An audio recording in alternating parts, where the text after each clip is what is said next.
नमस्कार मित्रों, आज फिर एक नए टॉपिक के साथ आपके समक्ष प्रस्तुत हैं। तो गुरु भाव किस प्रकार का होता है? गुरु शिष्य को सिखाना चाहते हैं और उसे आगे लेकर जाना चाहते हैं।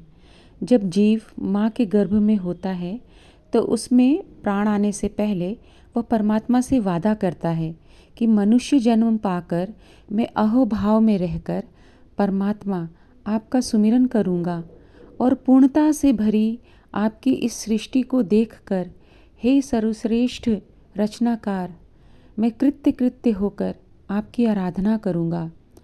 परंतु जैसे ही जीव गर्भ से बाहर आकर इस पृथ्वी पर आता है, वह माया व मान्यताओं के जटिल अंधकार से घिर जाता है और अपने प्रियतम प्यारे परमात्मा से किए हुए अपने वादे को भूलकर स्वयं के सत्य स्वरूप को भी भूल जाता है और स्वयं को शरीर व बाहरी पहचान मात्र मान लेता है।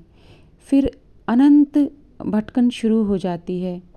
परंतु जैसे ही उसे अपने असली घर की याद आती है तो वह तड़प उठता है और रो रो कर परमात्मा को पुकारने लगता है।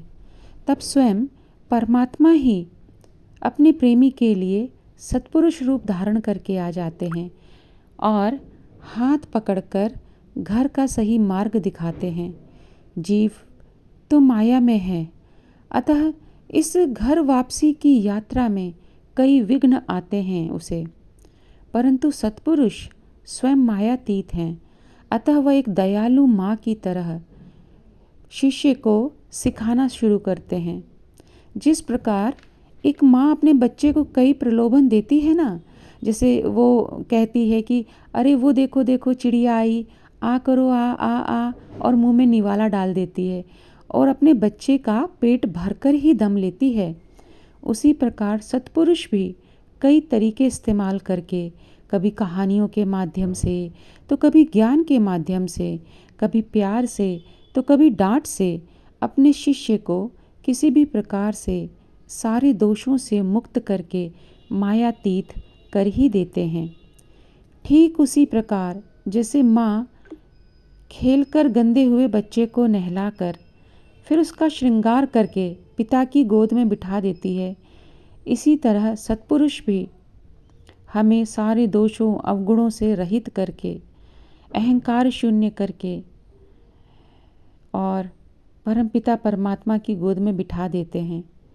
इन सब में सत्पुरुष की करुणा, निस्वार्थ प्रेम व कृपा ही नज़र आती है, क्योंकि माया में फंसे हुए जीव के लिए वो माया में उतर कर आते हैं और जीव को शुद्ध करके उसके सत्य स्वरूप का ज्ञान प्रदान कर अंधकार में जीव को प्रकाशित कर देते हैं और सत्य के प्रकाश से। और तब यह जीव समझ पाता है कि इस विराट अस्तित्व के आगे मैं कुछ भी नहीं हूँ, मुझे कुछ भी नहीं चाहिए और मेरा कहूँ ऐसा मेरा अपना कुछ भी नहीं है, स्वयं मेरा शरीर भी नहीं। तो रिश्ते नातों की तो बात ही क्या। गुरु अपने शिष्य में अपने भगवान की छवि देखते हैं और इसलिए वह शिष्य के लिए वह सब कुछ करते हैं। शिष्य अपने गुरु में अपनी सीमाओं का एकमात्र आश्रय देखता है और अनुभव भी करता है, इसीलिए वह अपने गुरु में पूर्ण समर्पित हो जाता है। यह गुरु का अपने शिष्य के प्रति प्रेम ही तो है, जिसमें वह शिष्य को प्रेम पूर्वक सिखाकर उसे आगे ले जाता है। ऐसे ही हैं हमारे सत्पुरुष गुरुदेव, हमारे प्रभु जी। वो भी हर तरीका इस्तेमाल करते हैं हम सबको सिखाने का। मिलती हूँ नेक्स्ट वीडियो में। धन्यवाद।